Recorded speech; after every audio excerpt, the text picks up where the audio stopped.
Hey, it's poof. It poofed, and I can't unpoof it, so I stopped trying. Hello, everybody. Um, I've got another story to tell. That time I shit my pants. Oh, there have probably been several times that I have shit my pants. But like when I was a baby, or like maybe just an accident here and there. But I don't remember any of them because A, I was a baby, and B, if any of them happened when my cognitive abilities allowed me to remember what happened, I don't remember it because this one instance has therefore trumped all other instances of pant shitting. This is the this is probably the worst pants shitting accident, shit pants, that I'll ever get into, ever. And if there's a worse one down the road, I will be amazed because this was really bad. It was local fair season, and if you go back and you check out my old videos, you'll see that I was overweight. So I ate a lot, everything a lot. I whatever there was, I ate it.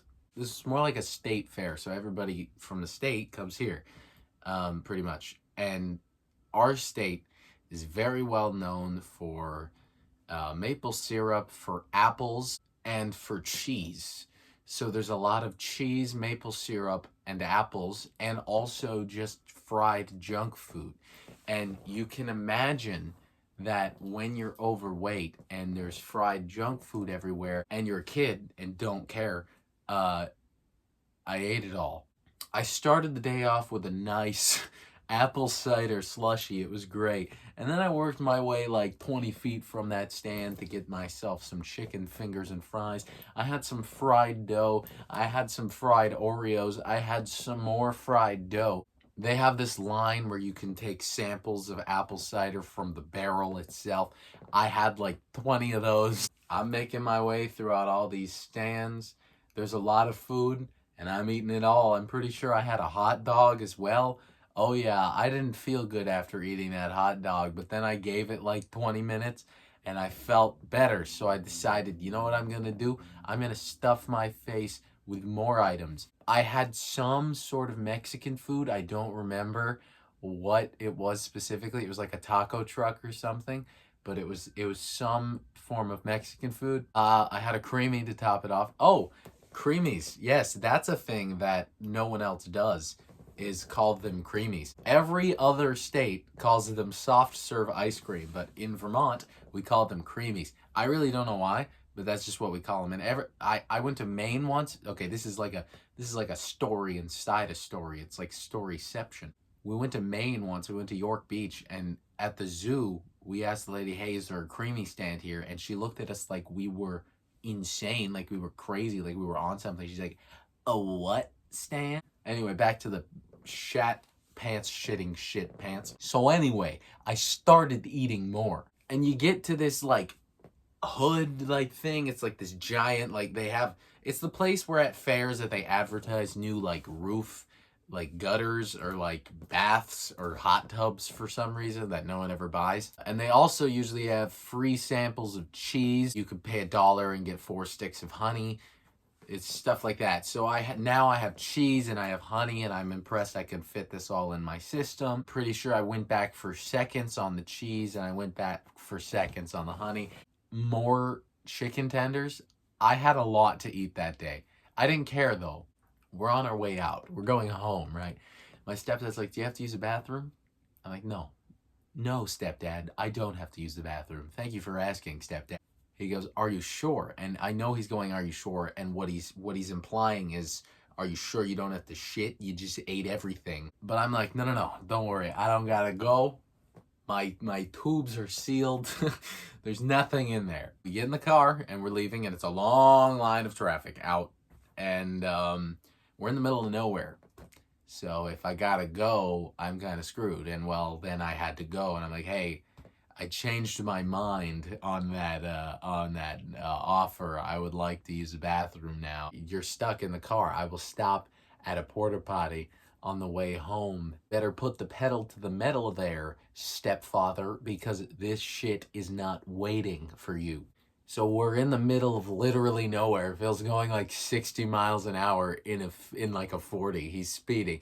He's like, just hold on, please, for the love of God. It's been like 20 minutes, and I'm like, it's coming out at a force, at a rate I've never felt before. And I'm like sitting on my, you know that thing you do when you sit on your ass and you try and put your body weight on your ass to close your ass cheeks together with as much force as humanly possible so nothing comes out. I was at that moment, and I was at the rocking back and forth stage. And so we finally get into a town, and we see a baseball field, and he's like, there's a porta potty right there, just hold on for like 1 more minute. And I don't know what the hell happened, but I think my asshole relaxed just enough, and it was game over. It was game over. I unleashed an ungodly amount of shit in that vehicle, and it was everywhere. I will spare you the details as to where it got, but just imagine it being everywhere. It was everywhere. Now I have expunged my waste in this vehicle, and I run to the porta potty, and I thought that the waste was a lot in the car, but if you saw how much was out of the car that actually made it into the toilet, you'd be very impressed with the sheer amount of shittage that just poured out of me that day. If you look solely based on amount of shittage in the car, you're like, wow, you didn't even try to hold that in. But if you take into account the percentage of shittage that was in the car versus all of the shittage, it was maybe 5% of it all. I released 5% of my chamber in that car, and the car was fucking shitified. It was shitted. It was shat. It gave him a new paint job. So I didn't have clothes anymore because it got all over my clothes. So I had to run home. I had to stay in the car while my stepdad drove home, and I was wearing nothing but a towel. And then I immediately got in the shower when I got home, and my stepdad had to get new seats in his car and probably a new car. I don't remember. Not fun, not fun, not fun, not fun. Everybody in the state goes to that fair, including all of your friends. So at least there was no public embarrassment with it. At least I didn't shat any bloomers in front of all of my friends, and I would have never lived that down.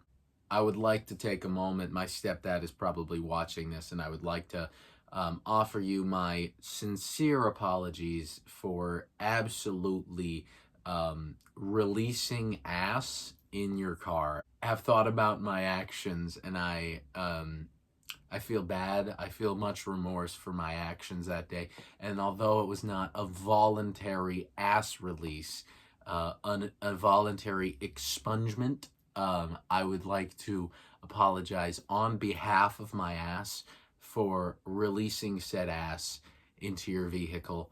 I know you really liked that car, and I'm sorry for ruining that for you. Every time you looked at the passenger seat, I'm sure you had some post-trauma that just went through your head.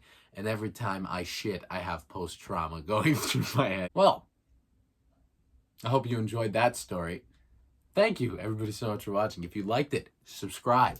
And as always, I will see you in the next video. Peace.